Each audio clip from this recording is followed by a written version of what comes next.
మణిబాబునా నీకు పిచ్చి పట్టింది, ఎందుకంటే అక్కడ కూడా ఎట్ట కనపడతాడు ఆ భూమిలో యేసుప్రభు? ఆ భూమిలో ఏంది యేసుప్రభు కనపడేది? భూభాగాన్ని పంచించాడు, రూబియేలుకింత, షిమ్యోనికింత, లేవీకింత, నఫ్తాలికింత. ఈ భూమిలో యేసుక్రీస్తు ప్రభు ఎలా కనపడ్డాడు అనంటే నా బైబిల్ ఏమని ఉందంటే నేను చెప్తా. నా బైబిల్ ఏముందంటే, వాగ్దానం చేయబడినటువంటి ఆ భూమిలోకి ఇశ్రాయేలీయులు వెళ్ళారు.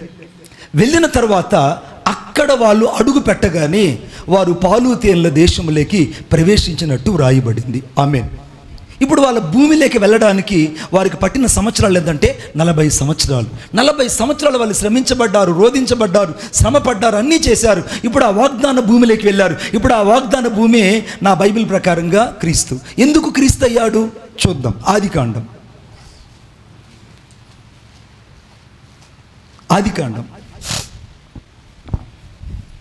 1వ అధ్యాయం. ఆదికాండం 1వ అధ్యాయము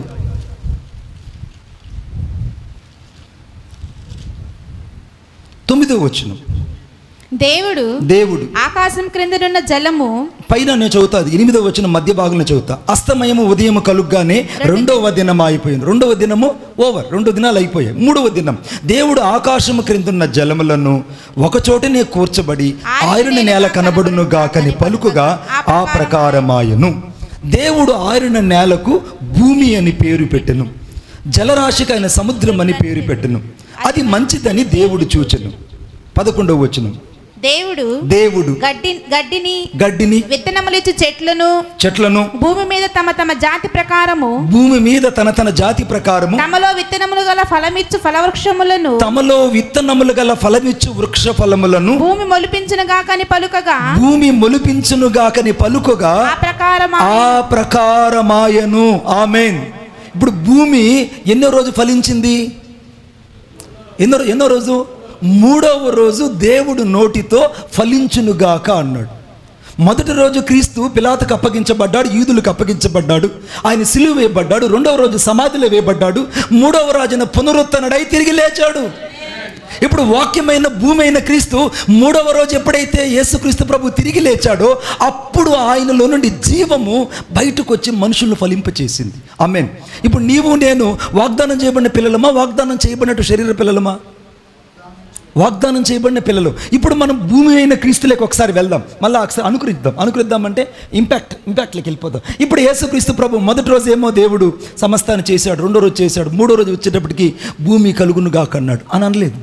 పైన ఆకాశాన్ని పైకి అలాగా ఇక్కడున్నటువంటి ఈ నిరాకారంగా ఉంది. ఈ నిరాకారంగా ఉన్న దాన్ని అమాంతంగా పై జలాలని వేరుపరిచాడు, కింద జలాల్ని వేరుపరిచాడు, మధ్యలో ఉన్నదాన్ని అమాంతంగా తీసుకొని భూమి కలుగునుగాక అన్నాడు. ఆమేన్.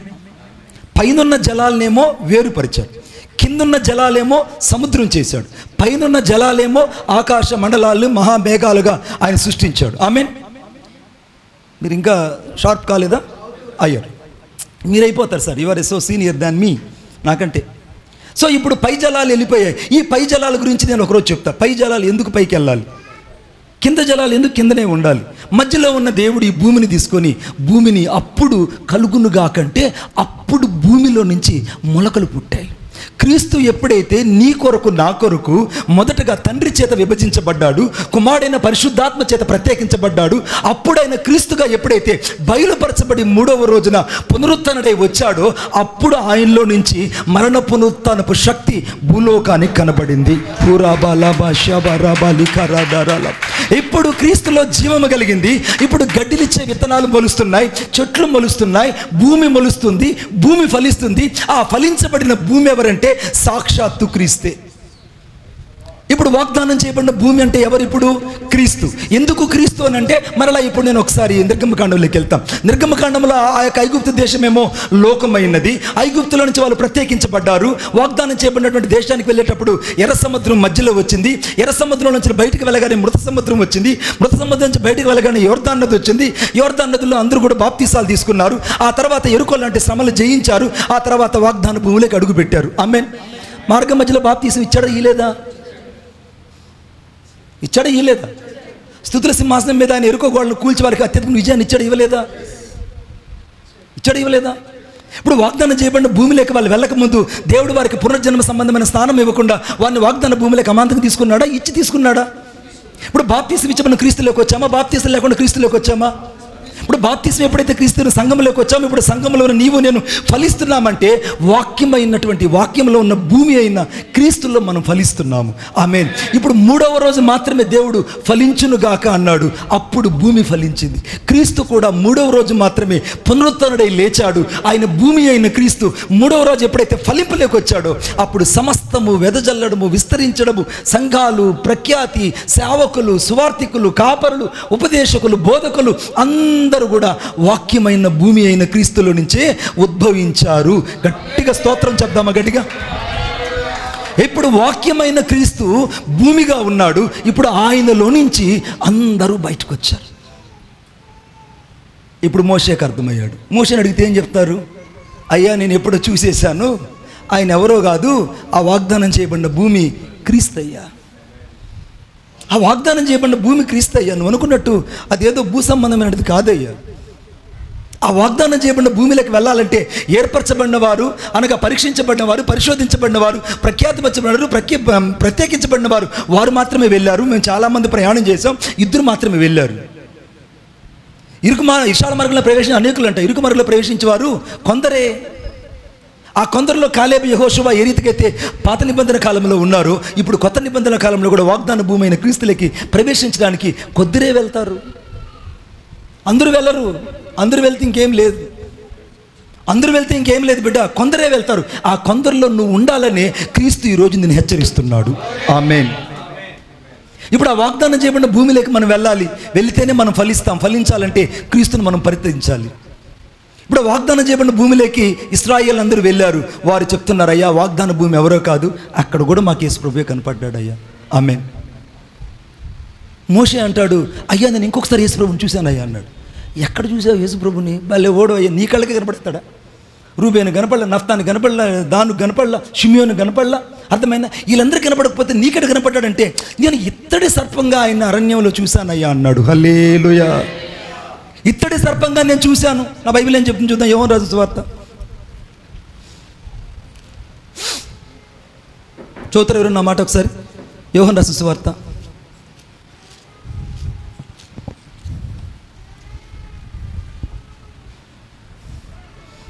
యోహాను రాసిన సువార్త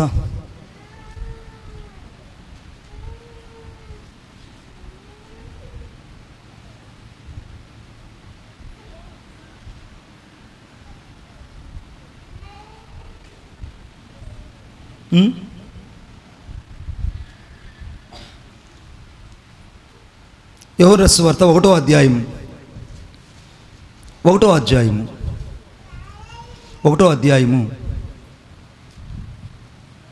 12వ వచనం. ఆయన ఆదియందు దేవుని యొద్ద ఉండెను, సమస్తమును ఆయన మూలముగా కలిగెను, కలిగి ఉన్నదేదియు ఆయన లేకుండా కలుగలేదు. ఆయనలో జీవముండెను, ఆ జీవము మనుషులకు వెలుగై ఉండెను, ఆ వెలుగు చీకటిలో ప్రకాశిస్తుంది గాని చీకటి దానిని గ్రహించకుండెను. ఇప్పుడు ఆ యొక్క ఇత్తడి సర్పమైనటువంటి క్రీస్తు ఈ యొక్క యోహాను రాసిన సువార్తలో స్పష్టంగా యేసుక్రీస్తు ప్రభువులాగా కనపడ్డాడు. ఆయన కనపడిన వెంటనే అందరూ అనుకున్నారు. యోహాను రాసిన సువార్త 3వ అధ్యాయము 14వ వచనం. అరణ్యములో మోషే సర్పంను ఎలాగ ఎత్తెనో. ఇప్పుడు మొదట ఏం చదువుకున్నాం మనము? ఎందరు అంగీకరించారో వారందరికీ తన నామమందు విశ్వసించిన వారికి దేవుని పిల్లలకు అధికారం అనుగ్రహించాడు. ఆ అధికారం ఎక్కడి నుంచి వచ్చిందంటే 3వ అధ్యాయం 15వ వచనం. మోషే సర్పముని ఎలాగూ ఎత్తును అలాగనే విశ్వసించు ప్రతివాడు నశింపక ఆయన ద్వారా నిత్య జీవం పొందినట్లు, యేసు ద్వారా నిత్య జీవం పొందినట్లు మనుష్య కుమారుడు అరణ్యములో ఎత్తబడ్డాడు. ఆమేన్.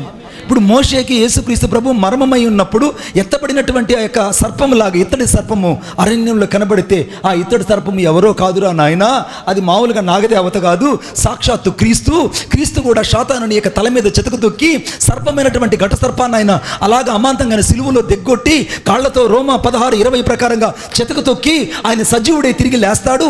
ఆ లేపబడిన ఇత్తడి సర్పం ఎవరో కాదు, క్రీస్తే అని చెప్పాడు. ఆమేన్. ఇంకెక్కడ కనపడ్డాడు మోషేకి? ఇంకెక్కడ కనపడ్డాడు? ఎక్కడ కనపడ్డాడు ఆయన? బండలో కనపడ్డాడు. ఆమేన్. ఎక్కడ కనపడ్డాడు? 1 కొరింథీయుల పత్రిక 10వ అధ్యాయం. 1 కొరింథీయులు రాసిన పత్రిక 10వ అధ్యాయం. 1 కొరింథీ అందరూ అందరూ ఆత్మ సంబంధమైన ఒకే పానీయమును పానము చేసిరి, ఏలయనగా తమను వెంబడించిన ఆత్మ సంబంధమైన బండలోనిది త్రాగిరి. తమను వెంబడించినటువంటి ఆత్మ సంబంధమైన బండలోనిది తాగిరి. ఆ బండ క్రీస్తే. అబ్బా, ఆ బండ క్రీస్తు. ఇప్పుడు మోషేకి యేసుక్రీస్తు ప్రభు అరణ్యములో మర్మమైన క్రీస్తు కనపడ్డా? కనపడలేదు. కనపడ్డాడు. ఎక్కడ కనపడ్డాడు? బండలో కనపడ్డాడు, ఎత్తబడిన సర్పంలో కనపడ్డాడు, చివరికి ఇంకెక్కడ కనపడ్డాడు? వాగ్దానం చేయబడిన భూమిలో కనపడ్డాడు. ఇంకంతేనా? ఇంకంతేనా? అంతే. ఇంకెక్కడ తప్ప ఇంకెక్కడ కనపడలేదని మనం ఫిక్స్ అయిపోతాం. టైం చూసుకోండి, మనం ఫిక్స్ అయిపోతాం. కానీ యేసుక్రీస్తు ప్రభు కనపడ్డాడు. ఎక్కడ కనపడ్డాడు? నిర్గమకాండం 16వ అధ్యాయం. ఎక్కడైనా ఈయన చూపిస్తాడు అంటున్నాడు సారు. నిర్గమకాండం 16వ అధ్యాయం. ఒకడు అని నరాలకు ఎక్కిస్తాడని చెప్పి ఒకడని ఇప్పుడు నువ్వు ఎక్కడైనా చూపిస్తాడు ఆయన బైబిల్లో. నిర్గమకాండం 16, 14. పడిన మంచు ఇరిగిపోయిన తరువాత నూగు మంచు వలె సన్నని కణములు అరణ్యపు భూమి మీద కనపడెను. అబ్బా, అరణ్య భూమిలో సాక్షాత్తు మోషేకి యేసుక్రీస్తు ప్రభు 4వసారి కనపడ్డాడు. ఎక్కడంటే మన్నాగా కనపడ్డాడు. చదువుదాం ఆ మాట ఒకసారి. ఇలాగ ఈ వాక్యం అలాగే ఉంచుకొని యోహాను రాసిన సువార్త 6వ అధ్యాయం. యోహాను రాసిన సువార్త 6వ అధ్యాయం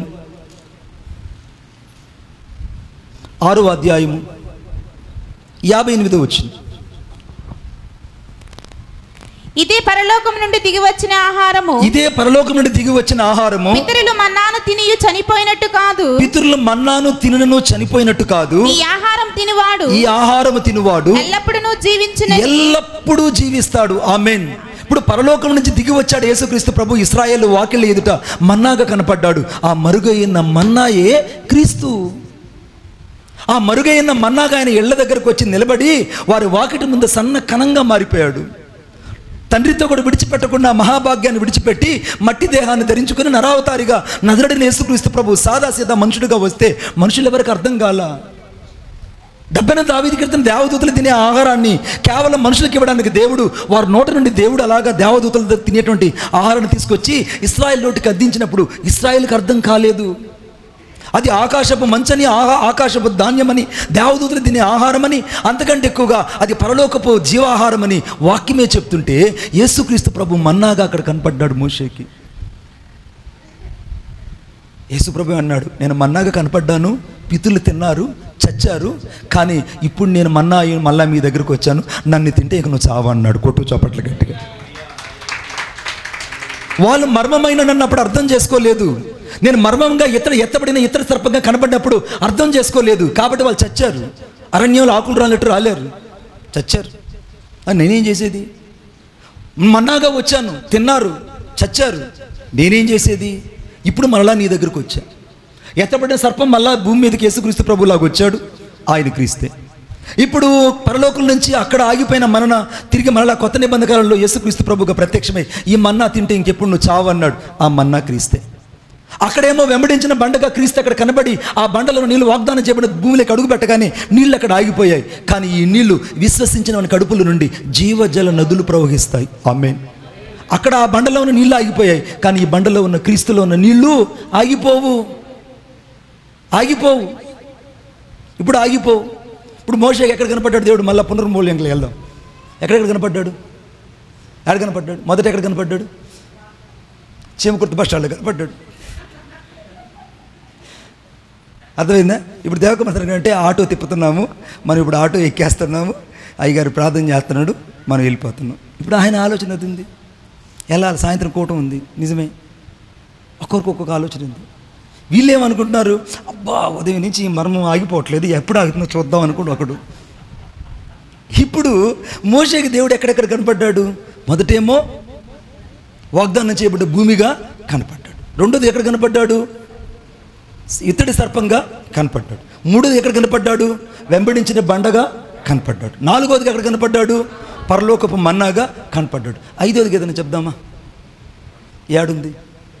ఆలోచిద్దాం. థింక్ నౌ ఆలోచిద్దాం. ఇంకొక దగ్గర మోషే కనపడ్డాడు,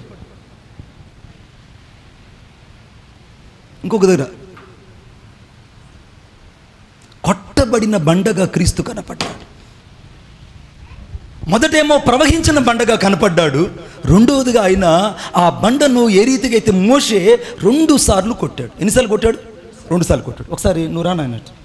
అమ్మ రావచ్చమ్మా. అమ్మ పాస్టర్ గారు ఎందుకంటే తల్లుల్ని కొడుకులు పిలిచేటప్పుడు అడగాల, ఎందుకంటే వాళ్ళ ఆధీనంలో ఉంటారు. పెళ్ళైన తర్వాత అది వేరే విషయం, నేను చెప్పను అనుకో. పెళ్ళి మనం చెప్పకూడదు కదా. పెళ్ళైన తర్వాత మళ్ళీ వాళ్ళకి సంబంధాలు ఉండవు, ఎందుకంటే వాళ్ళు అంతే. అందుకే పెళ్లి కూతురు ఇంటికి వచ్చేటప్పుడు తలంచుకొని వస్తుంది, ఆ తర్వాత అందరూ తలలు దించుతుంది. అది ఎవరికి తెలియదు. అర్థమైందా? పెళ్ళికి ముందుగానే ఆ రోజుల్లో బాసికాలు కట్టేవాళ్ళు. మేము హైందువులు కాబట్టి బాసికాలు కట్టాలి. అమ్మ నీకు తెలియమా? బాసికం తెలియమా? ఆ బాసికం ఎందుకు కడతారంటే కళ్ళు కనపడవు. ఆ పెళ్లి కొడుకు తాలిబొట్టు కట్టేప్పుడు కూడా అందరికి సెలవా అంటుంటాడు. ఏంటంటే జీవితంలో నీకు కళ్ళు కనపడవని చెప్పడానికి సాదృశ్యం. నిజం చెప్తున్నా నేను. వాళ్ళన్నీ ముందుగానే క్లూ ఇస్తారు. ఎర్రోళ్ళు మనకే అర్థం కాల. ఎందుకో సెలవు అంటే ఈడికి ఇంక సెలవు లేదు. అదే రోజు పెళ్ళి, ఎవడైతే పెళ్లి చేసుకుంటాడో వాడికి అదే ఆఖరి రోజు స్వాతంత్రం పోతుంది. సార్ లేకుంటే మీరు పెళ్ళే చేసుకొని ఉండరు. ఇప్పుడు పెళ్లి చేసుకున్నంత మేము సుఖంగా ఉన్న వాళ్ళు ఎవరైనా ఉన్నారంటే ఎవరు యోగయామని ఎందుకు అయిపోయాడనంటే విశ్వదాభిరామ ఒంటి మీద కోసి కూడా లేకుండా పోయింది ఆయనకి. అంతకుముందుగా ఆయనంత కామాంధుడు, ఆయనంత విద్య విలుకాండు ఎవడు లేడు. ఆయనంత జ్ఞానవంతుడు కూడా ఎవడు లేడు. మంచి పరిపాలకుడు, రాజు. కేవలం ఒక స్త్రీ విషయంలో తాను అలాగ ట్రాక్ యూటర్న్ తీసుకున్నాడు. అమ్మంతకు ఒంటి మీద గుడ్డు పోయింది. కూసిన దగ్గర నుంచి లెగల్లా ఆడి నుంచే మొత్తం. అమ్మ మిమ్మల్ని కించపరచాలని కాదు, నన్ను క్షమించండి. లైవ్లో ఉన్న ఆడవాళ్ళని కించపరచాలని నా ఉద్దేశం కాదు తల్లి. వాళ్ళు లేకపోతే నేను లేను, మా అమ్మ లేకపోతే నేను లేను. నేను అనేది ఏంటంటే కొంతమంది మహాతరుల గురించి చెప్తున్నా. అర్థమైందా?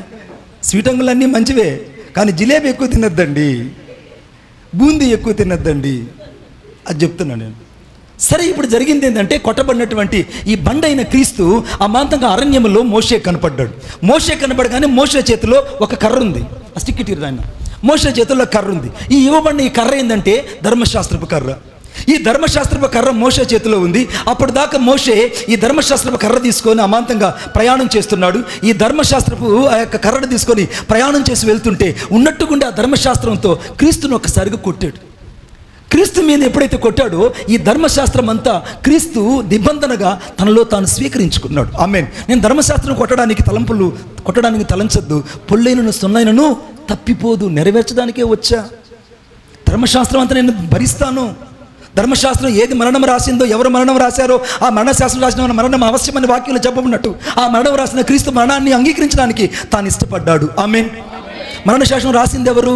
క్రీస్తే. ఇప్పుడు మరణశాస్త్రం రాసిన వాడికి మరణం అవశ్యమని చెప్పబడింది. ఇప్పుడు ఆ ధర్మశాస్త్రం ప్రకారంగా మరణాన్ని తను స్వీకరించాడు లేదా? స్వీకరించాడు. ఇప్పుడు మరణము అనగా ధర్మశాస్త్రం ఎప్పుడైతే క్రీస్తు మీద పడిందో క్రీస్తు అమాంతంగా ఆ మరణాన్ని ఆ ధర్మశాస్త్రంలో మొదటి దెబ్బను తిన్నాడు. రెండవ దెబ్బ మనుషులందరి పాపాన్ని బట్టి తానొక్కసారిగా తన వీపు మీద మోపబనే రెండవ దెబ్బ అలాగ క్రీస్తు మీద పడింది.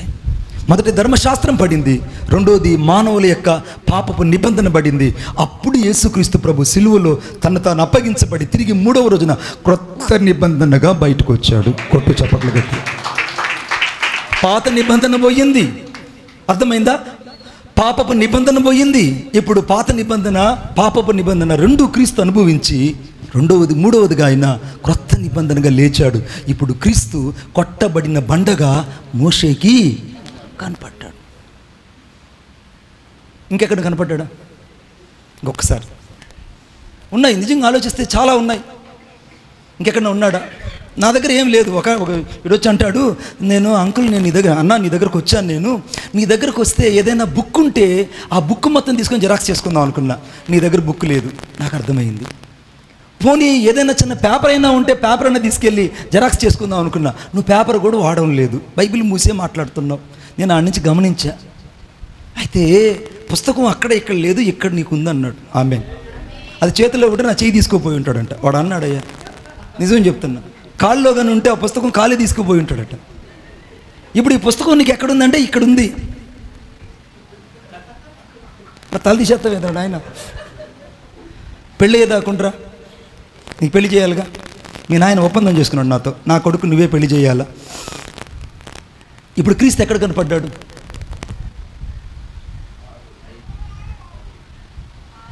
ఐదు కనపడ్డాడు. చివరిగా చెప్తా, చివరిగా ఆయన మేఘములో కనపడ్డాడు. క్రీస్తు ఎక్కడ కనపడ్డాడు? మేఘములో కనపడ్డాడు. చూద్దాం. మొదటి కొరింథీయుల పత్రిక, మొదటి కొరింథీయులు రాసిన పత్రిక, మొదటి కొరింథీయులు రాసిన పత్రిక 10వ అధ్యాయము 2వ వచనం. అందరూ మోషేను బట్టి మేఘములోను సముద్రములోను బాప్తిసం పొందారు. ఆ మేఘమే హెబ్రీయులకు రాసిన పత్రిక 12వ అధ్యాయం 1వ వచనంలో సాక్షి మేఘము. ఇప్పుడు ఆ మేఘం ఎవరమ్మా? యేసుక్రీస్తు ప్రభు. ఇప్పుడు మేఘంలో బాప్తీసం తీసుకున్నారు. ఎవరిచ్చారు బాప్తీసం? వాళ్ళకి. మేఘం కిందకి వచ్చిన వాళ్ళందరికీ బాప్తీసం. అందుకే ఈ యొక్క ఎవరు జెండా కింద వస్తారు, వాళ్ళు అంటారు సాల్వేషన్ ఆఫ్ ఆర్మీ. జెండా కింద కదరా, మళ్ళీ వాళ్ళు ఉరుసులు చంపేస్తారు, మళ్ళీ ఉరేస్తారు. నేను ఉరుసుల దగ్గర పోయి జెండా అన్నామంటే ఇంక నువ్వు లేవు, ఇంక కథం ఫసక్. ఇప్పుడు ఆ యొక్క జెండా కింద, అందుకే ఫ్లాగ్ ఏమంటారు, క్రీస్తు army, salvation of army. Salvation of army ఏంటంటే ఒక జెండా పాతారు. ఆ జెండా యొక్క నీడ కింద, జెండా కిందకి ఎవరైతే వస్తారో వారికి బాప్తీసం ఇచ్చినట్టే. అడిగితే వాళ్ళు ఈ మేఘం కింద చెప్తారు. ఇశ్రాయేలు మేఘం కిందకి వచ్చినప్పుడు బాప్తీసం పొందారు కదా, ఇది కూడా అంతే అన్నారు. మనం ఒప్పుకుంటామా? చెప్పండి. 7th డే శనివారం రోజునే విశ్రాంతి దినమంటారు. మనం ఒప్పుకుంటామా? ఎందుకు ఒప్పుకోము? వాక్యమైన క్రీస్తు మన కళ్ళకు స్పష్టంగా అర్థమయ్యాడు. ఆమేన్. స్పష్టంగా అర్థమయ్యాడు కాబట్టి మనం ఇప్పుడు తండ్రి యొక్క కుమారుని పరిశుద్ధాత్మ నామములో బాప్తీసం ఇస్తున్నాం. ఇప్పుడు మనం ఇస్తున్నది బాప్తీసం కరెక్ట్. ఇప్పుడు వాక్యం ఏంటో ఇప్పుడు నేను డైవర్ట్ అవుతున్నా. ఇప్పుడు మేఘంలో వారు బాప్తీసం తీసుకున్నారు. ఇప్పుడు మేఘంలో యేసుక్రీస్తు ప్రభు వాళ్ళ కళ్ళకి స్పష్టంగా కనపడ్డాడు. మన్నాలో కనపడ్డాడు, బండలో వెంబడించిన బండలో కనపడ్డాడు, కొట్టబడిన బండలో కట్టబడ్డాడు. చివరికి ఏంటమ్మా, ఇత్తడి సర్పంలో కనపడ్డాడు. చివరికి వాగ్దానం చేయబడిన భూమిలో కూడా కనపడ్డాడు. ఇప్పుడు నీ క్రీస్తు ఎక్కడ కనపడుతున్నాడు? క్రీస్తు నీకు ఎక్కడ కనపడుతున్నాడు? నీకు కనపడుతున్నాడా? ఎవరైనా నీ దగ్గరకు వచ్చి క్రీస్తు పిచ్చోళ్ళు ఉంటారు కొంతమంది. క్రీస్తు పిచ్చోళ్ళు ఎవరంటే సేవకు వచ్చిన వాళ్ళందరూ క్రీస్తు పిచ్చోళ్ళు. హల్లెలూయా. సేవకు వచ్చిన వాళ్ళందరూ ఎవరమ్మా? చెప్పాలి గట్టి. ఎవరోళ్ళు? క్రీస్తు అంకులు. ఎవరు అంకులు వాళ్ళు? క్రీస్తు పిచ్చోళ్ళు. అంటే యేసుక్రీస్తు ప్రభు అంటే వాళ్ళకి పిచ్చి. ఎంత పిచ్చి అంటే వాళ్ళకి యేసు ప్రభువే ఇంక ప్రాణం. దేవుని కోసం సర్వం వాళ్ళు ఏమైనా చేస్తారు. ఇక యేసుక్రీస్తు ప్రభు అంటే వాళ్ళు what ever it may be, they will be sacrifice for the blood of Jesus Christ. యేసుక్రీస్తు ప్రభు యొక్క రక్తం నా కొరకు కార్చాడని వాళ్ళు మాత్రమే విశ్వసిస్తారు. చూసావా? వాళ్ళు మాత్రమే యేసు ప్రభుని పిచ్చిగా ప్రేమిస్తారు. ఇప్పుడు యేసుక్రీస్తు ప్రభు మోషేకి కనబడుతూ వచ్చాడు. ఆఖరికి ఇంకొక దగ్గర కనపడ్డాడు. ఏడోదిగా ఏడు కనపడ్డాడు తెలుసా? వాళ్ళు బయటకు వచ్చేటప్పుడు ఆ రాత్రి వధించబడిన పస్కా బలిగా క్రీస్తు వాళ్ళ కళ్ళ ముందు కనబడ్డాడు. క్రీస్తు వాళ్ళ కళ్ళ ముందు కనబడగానే అందరూ చలించిపోయారు. ఆ వధించబడిన పస్కా బలి ఎవరో కాదు, నజరేయుడైన యేసుక్రీస్తు ప్రభు. ఆ గొర్రెపిల్ల రక్తం ఎప్పుడైతే ఇశ్రాయేలు యొక్క ఇళ్ల మీద గౌన్ల మీద ప్రోక్షించారో ఆ రాత్రి సంహారపు దూత వారిని తాగలేదు. ఆ పస్కా బలిగా ఎప్పుడైతే మార్చబడినారో ఏ మోషేకి అర్థమైపోయింది ఈ పస్కా బలి ఎవరో కాదు, ఒకానొక రోజున సాక్షాత్తు క్రీస్తు మనందరి కొరకు పస్కా బలిగా వధించబడతాడు. ఆమేన్. ఆ పస్కా బలి యేసుక్రీస్తు ప్రభు. ఇప్పుడు క్రీస్తు యేసు నందున్న వారికి ఏ శిక్షా విధి లేదని వాక్యం చెప్తుంది. ఇప్పుడు క్రీస్తు యేసు రక్తం మీద ఉన్న వారికి ఏ శిక్షా విధి లేదు. క్రీస్తులో ఉన్న వారికి న్యాయపీఠం దగ్గర తీర్పు లేదు. క్రీస్తులో ఉన్న వారికి ఇక ఏ యొక్క మరణ శాసనం వారి మీద ఏలుబడి చేయదు. క్రీస్తులో ఉన్న వారికి ఏ యొక్క నియమ నిబంధన లేదు. క్రీస్తులో ఉన్న వారికి పరలోక రాజ్యం సొంతం అవుతుంది. ఆమేన్. ఎందుకంటే వారు పస్కా బలి కిందకు వచ్చారు.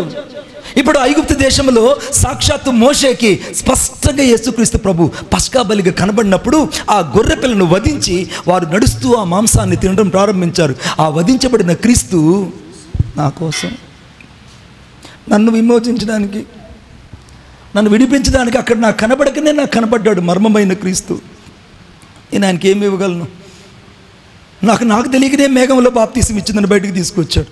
నాకు తెలియకనే యోర్దాన్లో నాకు పునర్జన్మ సంబంధమైన బాప్తీసం ఇచ్చి నన్ను బయటికి తీసుకొచ్చాడు. నాకు తెలియకనే శత్రువులైన అమాలేకులు, హిత్తీయులు, మోయాబీయులు, బంధువులు, స్నేహితులను, ఆప్తులను, ఆత్మీయులను వీళ్ళందరినీ శత్రువులాగా మార్చినప్పుడు, వీళ్ళందరినీ ఎదిరించి నేను ముందుకు సాగలేకపోయినప్పుడు నా ముందు ఆయన వాగ్దానం చేయబడిన దేవుడుగా నా ముందు నిలబడి నన్ను నడిపించాడు. అక్కడ అరణ్యంలో, అరణ్యమైన ఈ లోకంలో నా క్రీస్తు, నాకు వధించబడిన క్రీస్తు బలి పశువుగా లేదా యజ్ఞ పశువుగా పస్కా బలిగా నాకు కనబడినప్పుడు ఆ రక్తం ద్వారా ఏ రీతికైతే ఇశ్రాయేలు విమోచించబడి కత్తి పట్టకుండా, యుద్ధం చేయకుండా, బాలు విసరకుండా వాళ్ళు అమాంతంగా బయటకు వచ్చారు విజయశాలులై.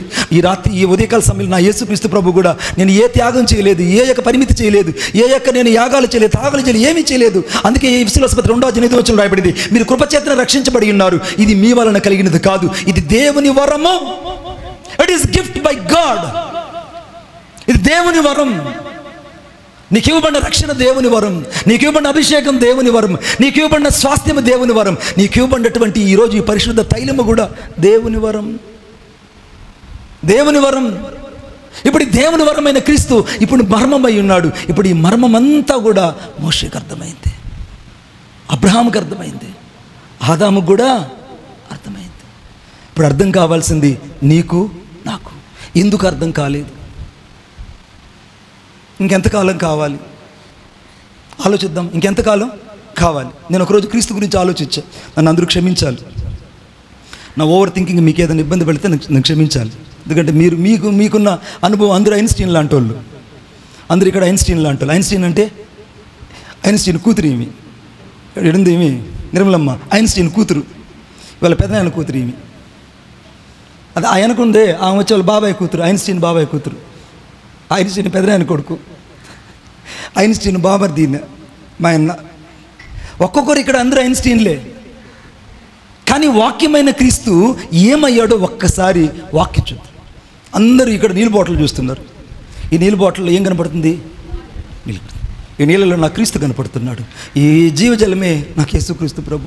ఇప్పుడు ఆయన నీటిలాగా నా కోసం మారిపోయాడు. ఇప్పుడు బాటిల్లో ఉంటే నాకు నీళ్ళలాగా మారిపోయాడు. పాత్రలోకి వస్తే నాకు పాత్రగా మారిపోయాడు. ఇప్పుడు నాలోకి వస్తే నాలోగా మారిపోతాడు, నీలోకి వస్తే నీలోగా మారిపోతాడు. ఆయన సర్వమైనటువంటి నా యేసుక్రీస్తు ప్రభు ఇప్పుడు నాకు జీవజలం అయ్యాడు. ఈ జీవజలం తాగితేనే నాకు ఇప్పుడు క్షేమం.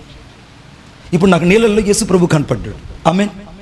రెండవది, ఇప్పుడు నా యేసుక్రీస్తు ప్రభు నువ్వు కూర్చున్న కుర్చీలో నాకు యేసు ప్రభు కనపడుతున్నాడు. ఎలా కనపడుతున్నాడు అంటే ఆయన సంధి సింహాసనం మీద కూర్చున్న ప్రకారం ఆ సింహాసనం మీద సాక్షాత్ యేసు ప్రభు కూర్చొని ఉన్నాడు.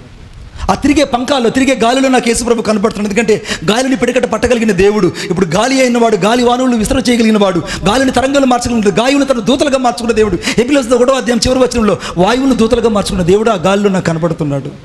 ఆమేన్. యేసుక్రీస్తు ప్రభు ఇప్పుడు నాకు గాలిలో కనపడుతున్నాడు, నాకు నీళ్ళలో కనపడుతున్నాడు, ఆ ఖాళీ కుర్చీలో కనపడుతున్నాడు. చివరికి నాకు ఈ భూమి మీద కూడా యేసు ప్రభు కనపడుతుంది. ఎందుకంటే ఆయన తాను నిలిచి ఉన్నానని తలంచుకుని ప్రతివాడు పడిపోకున్నట్లు తాను జాగ్రత్తగా చూసుకోవాలి. నిలబడిన స్థలం కూడా నేదు కాదు, క్రీస్తే నేను నిలబడి ఉన్నా. ఆమేన్. ఇప్పుడు నాకు దేవుడు ఈ ఖాళీ పట్టలో కనపడుతున్నాడు. ఈ ఖాళీ పట్ట ఎవరంటే క్రీస్తు. ఇప్పుడు క్రీస్తు మన మధ్య విషాదపరచబడినాడు. ఎవరైతే క్రీస్తును ఆస్వాదించి కూర్చుంటారో వారు మాత్రమే సంతోషిస్తారు. ఆస్వాదించబడిన వారందరూ మట్టిలో కూర్చుంటారు. రక్షించబడిన వారు క్రీస్తులో ఉంటారు, రక్షించబడిన వారందరూ బయట ఉంటారు. ఇప్పుడు ఖాళీ పట్టలో కూడా నాకు క్రీస్తు కనపడుతున్నాడు. ఆ తినే డైనింగ్ టేబుల్ మీద, మీరు తిన్నారా డైనింగ్ టేబుల్, ఆ డైనింగ్ టేబుల్ మీద నాకు క్రీస్తు కనపడ్డాడు. ఎందుకు కనపడ్డాడంటే ఆయన నాకు భోజనశాలకు విందు కనపడ్డాడు. ఎస్తేరు విందులో ఏ రీతిగా అయితే యేసుక్రీస్తు ప్రభు కనపడకనే కనపడ్డాడో అదే రీతిగా ప్రకటన గ్రంథం 19వ అధ్యాయంలో ఆ 1000 ఏళ్ల పరిపాలనలో విందులో యేసుక్రీస్తు ఏ రీతిగా అయితే కనపడ్డాడో ఆ వధించబడిన క్రీస్తు ఇప్పుడు నాకు ఆ విందుశాలలో డైనింగ్ మీద నాకు కనపడ్డాడు. చివరికి నేను తినే ఆహారంలో కూడా నాకు క్రీస్తు కనపడతాడు. ఎందుకు కనపడతాడంటే ఆ తినే ఆహారం నేను క్షైత కాదు, అక్షయతను ధరించుకోవడానికి ఇప్పుడు నేను ఆ యొక్క ఆహారాన్ని నేను తింటున్నాను. ఇప్పుడు ఆహారం ఎవరో కాదు, సాక్షాత్తు క్రీస్తే. ఇప్పుడు నేను తినే ఆదివారం రోజు రొట్టె నాకు రొట్టె కాదు, అది సాక్షాత్తు మన సేవకుడు ఇస్తున్న రొట్టె. నువ్వు తీసుకొచ్చి ఇంట్లో పాస్టర్ తయారు చేసిన రొట్టె కాదు, అది సాక్షాత్తు క్రీస్తే. క్రీస్తు అక్కడ రొట్టెగా నా కొరకు మార్చబడ్డాడు. ఇప్పుడు నేను క్రీస్తుని స్పర్శించాను. ఇప్పుడు ఆ రాక్షసం ఎవరో కాదు, సాక్షాత్ క్రీస్తు రక్తం. ఇప్పుడు క్రీస్తు రక్తం నేను పానం చేస్తున్నాను. ఇప్పుడు రక్తంలో కూడా నాకు క్రీస్తు కనపడ్డాడు. చివరికి ఆఖరికి నీలో కూడా నాకు క్రీస్తు కనపడ్డాడు. ఎందుకంటే నన్ను చూచిన వాడు నా తండ్రిని చూచిన అన్నట్టు నాలో మీరు, నీలో నేను ఉన్నాను. ఇప్పుడు నీలో కూడా యేసు ప్రభు దాచబడి ఉన్నాడు. ఆమేన్. నీకు ఎలా కనబడుతున్నాడు మర్మమైన క్రీస్తు? నీకు ఎలా కనబడుతున్నాడు? కోపం వచ్చినప్పుడు ఒక విధంగా, కోపం లేనప్పుడు ఒక విధంగా, అర్థమైందా? మాట మారినప్పుడు ఒక విధంగా, ప్రేమ తగ్గినప్పుడు ఒక విధంగా. ఇదిగా సంఘం చూపించాల్సింది. చూడండి, మూడోది చెప్తాను దయచేసి. అయ్యా 4:30 అయిపోయింది అయ్యా, నేను బయలుదేరుతాను, కొంచెం ప్రార్థన చేసే మణిబాబు గారు, మళ్ళీ వచ్చే నెలలో డిస్కస్ చేద్దాం అని దేవకుమార్ సార్ చెప్తున్నారు. కాబట్టి తలలో వంచండి, ప్రార్థన చేసుకుందాం.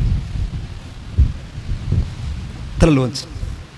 ప్రేమగల మా తండ్రి, నీకు వందనాలు చెల్లిస్తున్నాను. అందరూ మోషేకి ఆయన మర్మమైన క్రీస్తుగా కనపడ్డాడు. ఈ రోజున అబ్రహాముకి కనపడ్డాడు. చివరకు యేసుక్రీస్తు ప్రభు ఆదాముకు కనపడ్డాడు. యేసుక్రీస్తు ప్రభు అందరికి కనబడుతూ వచ్చాడు. నీకెలా కనబడుతున్నాడు బిడ్డ? నీకు ఆయన ఎలా కనబడుతున్నాడు? ఆయన కనబడని ప్రదేశం అంటూ ఏదీ లేదు. ఆయన కనబడని ప్రదేశం అంటూ ఎక్కడ లేదు. నాకు ఇప్పుడు ఆ కిటికీలో కూడా నాకు యేసుక్రీస్తు ప్రభు కనబడుతున్నాడు. ఆ కిటికీ నాకు యెహోషువ కాలంలో రాహాబు ఇంటికి ఎర్రని దారం కట్టిందే, ఆ కట్టబడిన కిటికీ క్రీస్తు. ఆ క్రీస్తు నిబంధన రక్తం అక్కడ ప్రోక్షించ.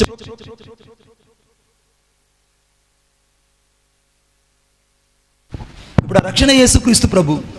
ఇప్పుడు యేసుక్రీస్తు ప్రభు నా కొరకే కిటికీగా మార్చబడ్డాడు. చివరికి నా కొరకే యేసుక్రీస్తు ప్రభు ఆ గుమ్మంలో కూడా నాకు యేసు ప్రభు కనపడుతున్నాడు. బిడ్డ నువ్వు ఒకసారి ఆలోచించాలి ఇలాగా. ప్లీజ్ నువ్వు ఆలోచించాలి. నువ్వు ఈ గత కాలంలో ఆలోచించింది వేరు, ఈరోజు వచ్చిన సెషన్లో ఆలోచించేది వేరు. క్రీస్తు నీకు ఆ గుమ్మంలో కనబడుతున్నాడు. నాకైతే ఆ గుమ్మంలో నాకు యేసు ప్రభు కనబడుతున్నాడు. నేనే ద్వారమునై ఉన్నాను. ఇప్పుడు యేసుక్రీస్తు ప్రభు నాకు ద్వారమై ఉన్నాడు. జీవ మార్గమునకు పోయే ద్వారంగా కనపడ్డాడు. రక్షణకు కేంద్ర బిందువైన ద్వారం కనపడ్డాడు. అనగా నేనే మార్గము, నేనే సత్యము, నేనే జీవమై ఆయన ద్వారంగా నాకు కనపడ్డాడు. ఇప్పుడు నా క్రీస్తు కనబడిన చోటు ఏది లేదు. క్రీస్తు నాకు ప్రతి చోట కనపడుతున్నాడు. మర్మమైన క్రీస్తు నీకు ఎలా కనపడుతున్నాడు బిడ్డ? ఒకసారి ఆలోచించుడు. ఎన్నో సంవత్సరాలుగా మనం దేవుని ప్రేమిస్తున్నాం, ఎన్నో సంవత్సరాలుగా దేవుని కోసం జీవిస్తున్నాం, ఎన్నో సంవత్సరాలుగా క్రీస్తు కొరకు ప్రాణత్యాగంగా అర్పణగా చేయబడ్డాం. కానీ క్రీస్తు నీకు ఎలా అర్థమవుతున్నాడు ఆలోచించుడు. నువ్వు ఇప్పుడు దాకా క్రీస్తుని ఎలాగ నువ్వు స్వీకరించగలుగుతున్నావు? మోషే కాలంలో యేసుక్రీస్తు ప్రభు కనబడకనే ప్రతి చోట కనపడ్డాడు. కానీ ఇశ్రాయేలుకి అర్థం కాలేదు, కానీ మోషేకి అర్థమైంది. ఒకవేళ నీ ఇంట్లో వాళ్ళకి అర్థం కాకపోవచ్చు, క్రీస్తు నీకొక్కడికి అర్థమైతే చాలు. నువ్వు ఒక్కడవే ఈరోజు క్రీస్తుని అర్థం చేసుకోగలిగిన వ్యక్తివి. నువ్వు ఒక్కరవే క్రీస్తుని అర్థం చేసుకోగలిగిన వ్యక్తివి. నువ్వు తప్ప ఇంకెవ్వరు క్రీస్తుని అలాగా అర్థం చేసుకోలేరు. ప్రభువా, ఈ సమయంలో దర్శించండి నాయన, నన్ను నిజంగా దర్శించండి. నీ బలమైన హస్తానికి నన్ను నేను అప్పగించుకుంటున్నాను. నన్ను అలాగా దర్శించండి ప్రభువా. నా జీవితంలో అనేకమైన ఆటుపోట్లు, అనేకమైన లోపాలు, సరిదిద్దలేనంత లోపాలు నాలో ఉన్నాయి. నన్ను సరిచేయండి. నన్ను నీ కొరకే మార్చండి ప్రభువా. నీ కొరకే మార్చండి ప్రభువా. నీ కొరకే నన్ను మార్చండి. నీ కొరకే మార్చండి ప్రభువా. నీ కొరకే మార్చండి. నీ బలమైన సన్నిధి నాతో ఉంచండి ప్రభువా. నీ కొరకే ఒక ప్రత్యేకపరచండి. ఇప్పుడు దాకా చేసిన సేవ నాకు వద్దయ్యా, ఒక నూతనమైన సేవ నాకు దయచేయండి. నన్ను ఒక ప్రవక్తలాగా వాడుకోండి. మా ఊర్లో ఒక ప్రవక్తలాగా నన్ను వాడుకోండి ప్రభువా. నా దిద్దుబాటును మార్చండి.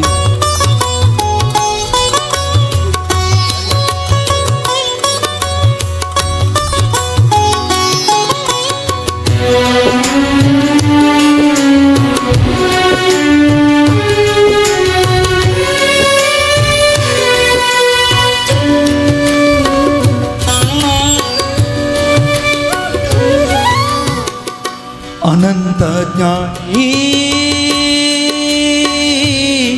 విశ్వానికి యజమాని, నా హృదయపు అభిమాని, నా జీవిత చుక్కాని నీవే.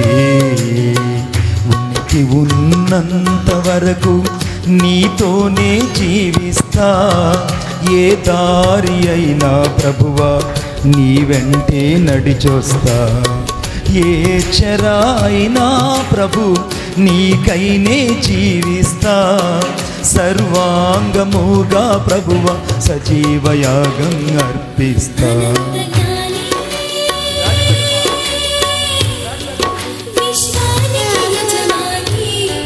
నా హృదయపు అభిమాని, నా జీవిత చుక్కాని నీవే. మర్మమైన క్రీస్తు, ప్రతి చోట కనబడుతున్న క్రీస్తు. అయ్యా, నీ కొరకై నన్ను మరలా అభిషేకించు. నా సేవలో గొప్పగా ఫలించినట్టు అభిషేకించు. నేను ఫలించాలి ప్రభువా, నీకోసం ప్రజ్వలించాలి యేసు.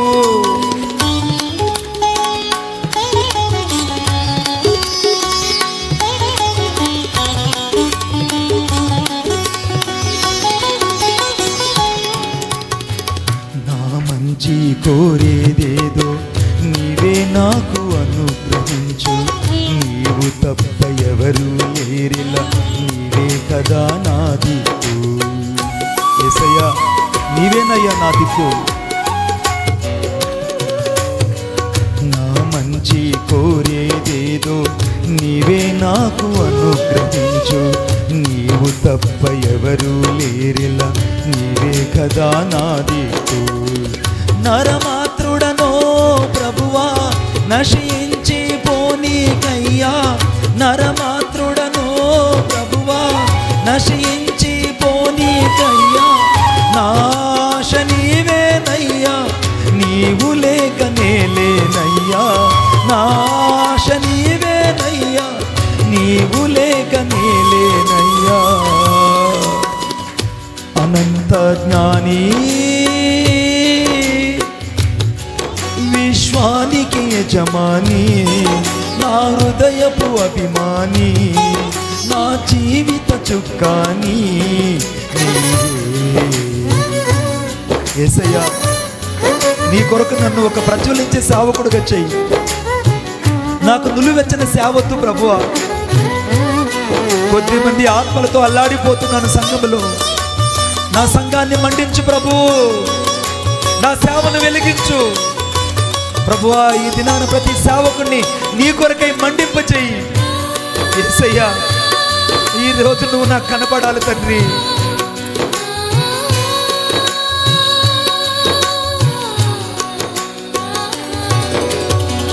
ప్రాణమున్నంత వరకు పరిపూర్ణతలో ఎదిగించు. నిందలేని మనస్సాక్షితో నీతిగా నన్ను నడిపించు. అయ్యా, నీకోసం నన్ను నడిపించయ్యా నీతిగా. ప్రాణమున్నంత వరకు పరిపూర్ణతలో ఎదిగించు. నిందలేని మనస్సాక్షితో నీతిగా నన్ను నడిపించు. నీవు నన్ను గద్దించినచో నిన్నే నేను హత్తుకుంటా. నీవు నన్ను గద్దించినచో నిన్నే నేను హత్తుకుంటా. సాక్షిగా నీకై బ్రతికి సజీవయాగం నేనవుతా. సాక్షిగా నీకై బ్రతికి సజీవయాగం నేనవుతా. అనంత జ్ఞాని, విశ్వానికి యజమాని, నా హృదయపు అభిమాని, నా జీవిత చుక్కాని నీవే. అయ్యా, నీవు ఐగుప్తు దేశంలో కనపడ్డావు. నువ్వు కొట్టబడిన బండగా కనపడ్డావు. వధించబడిన పస్కా బలిగా కనపడ్డావు. అయ్యా, మన్నాగా కనపడ్డావు. నేను నిన్ను గుర్తించలేకపోయాను. మేఘంలో కనపడి మమ్మల్ని నడిపించావు. నిన్ను స్పర్శించలేకపోయాను తండ్రి. నన్ను వెంబడించిన బండగా కనపడ్డావు. నా కొరకు కొట్టబడిన బండగా కనపడ్డావు. నా కొరకు ఎత్తబడిన సర్పంలా కనపడ్డావు. మర్మమైన క్రీస్తు,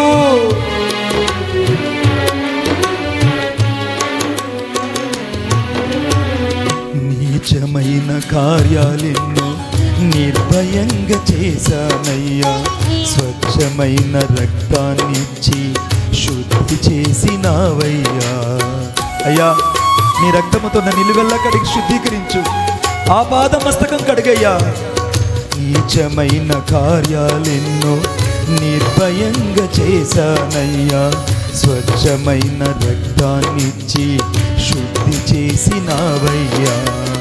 బలహీనుడనో ప్రభువా బలపర బలపరచుము ఓ యేసయ్యా, బలహీనుడనో ప్రభువా, బలపరచుము ఓ యేసయ్యా, నా పరుగు ముగిసే వరకు నాకు తోడుగా ఉండయ్యా, నా పరుగు ముగిసే వరకు నాకు తోడుగా ఉండయ్యా.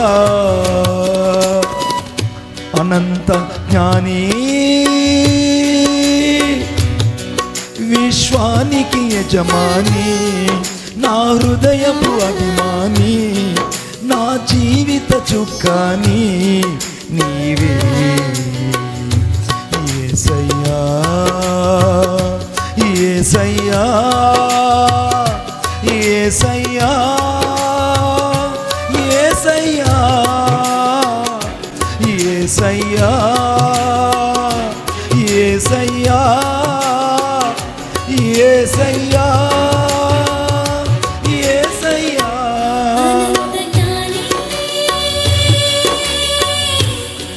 విశ్వానికి యజమాని, నా హృదయపు అభిమాని, నా జీవిత చుక్కాని నీవే. అదిగో ఆ మర్మమైన క్రీస్తు ఇప్పుడు నీ ముందు నిలబడ్డాడు. నువ్వు ఆయన ఎలా చూడగలిగితే అలా చూడు బిడ్డ. ఎలా చూడగలిగితే నీ కళ్ళకి ఎలా కనబడుతున్నాడో చూడు ఒకసారి. నాకు కనబడే ఆ కట్టంలో కూడా నా క్రీస్తు కనబడుతున్నాడు. ఆ తెరే నా కొరకు చిన్నగబడిన తెర, ఆ తెరే నా కొరకు రెండుగా చెప్పబడిన తెర. ఆ తెరలో నాకు క్రీస్తు కనబడుతున్నాడు.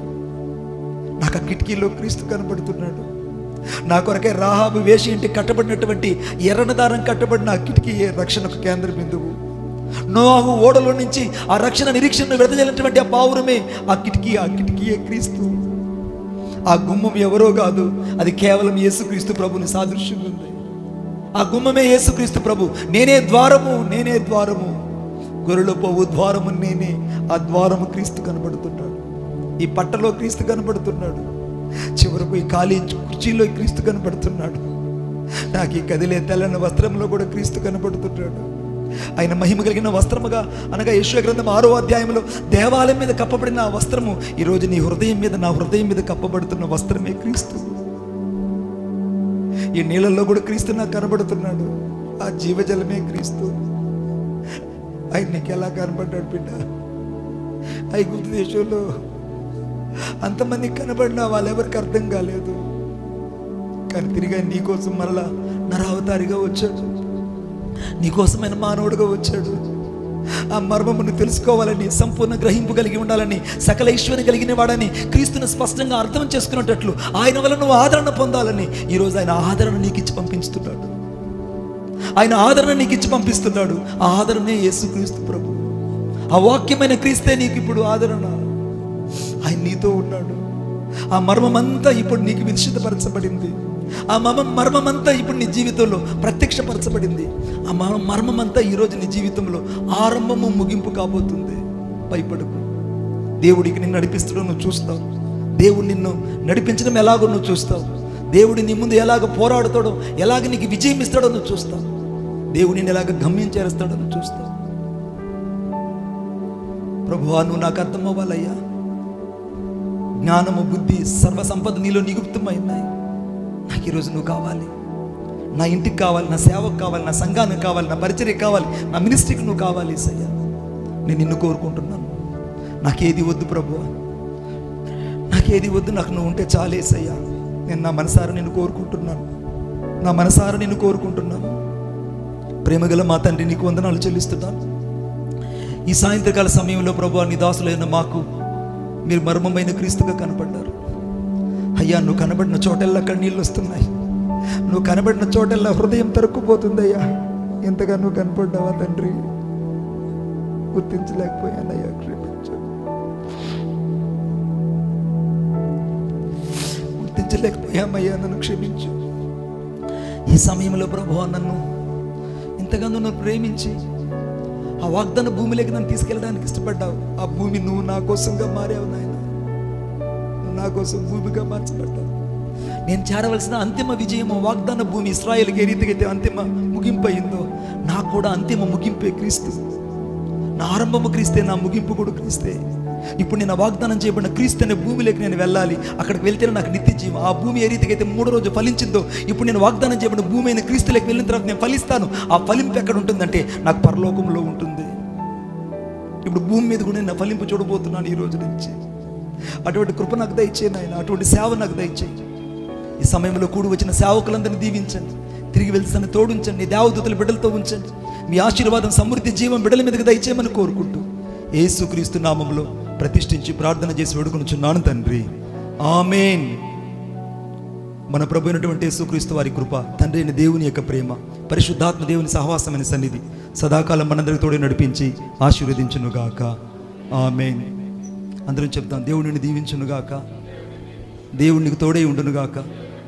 ఆ మర్మమైన క్రీస్తు సకల జ్ఞానము, సంపూర్ణత నీకు తోడై ఉండి నడిపించునుగాక, నడిపించునుగాక, ఆమేన్. అందరికీ వందనాలు.